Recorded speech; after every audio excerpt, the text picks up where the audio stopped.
William Berkin was a child prodigy, a brilliant scientist who had always been ahead of his peers. At the young age of 15, he joined the prestigious Umbrella Corporation, a leading research facility in the field of bioorganic weapons.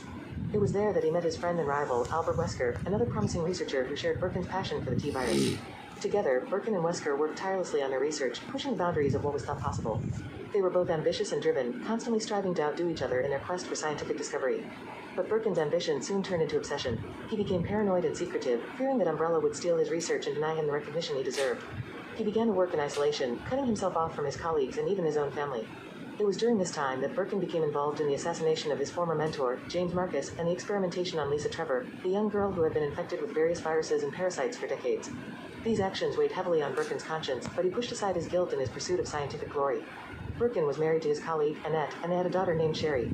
Despite his neglect of his family, Berkin loved them deeply and would do anything to protect them. But his actions would ultimately put them in grave danger. Berkin's greatest achievement came with the discovery of the G-virus, a mutagenic agent that could create powerful bioorganic weapons or monstrous creatures.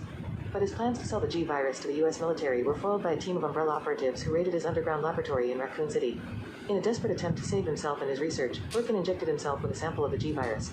The transformation was swift and horrifying, turning Berkin into a monstrous creature that killed most of the Umbrella soldiers and caused the T-virus to leak into the city's sewers. As Berkin mutated further with each encounter, becoming more grotesque and less human, he pursued the survivors who had taken the G-virus samples. In a final confrontation, he faced his wife, Annette, and his daughter, Sherry, who had been infected by the virus. Annette tried to stop Berkin from harming Sherry, but she was fatally wounded in the process. With her last breath, she gave Sherry an antidote that suppressed the virus in her body and told her to escape with Leon and Claire, two survivors who had come to help. Berkin, now consumed by his monstrous form, was destroyed by a self-destruct device that obliterated the laboratory. In his final moments, he showed some regret and remorse for his actions, trying to save Sherry and apologizing to Annette before his demise. William Berkin was a complex man, a genius driven by ambition and curiosity, but ultimately consumed by his own obsession. He was a tragic figure, a brilliant scientist who lost his humanity and sanity in his quest for scientific glory. And in the end, he paid the ultimate price for his hubris and recklessness.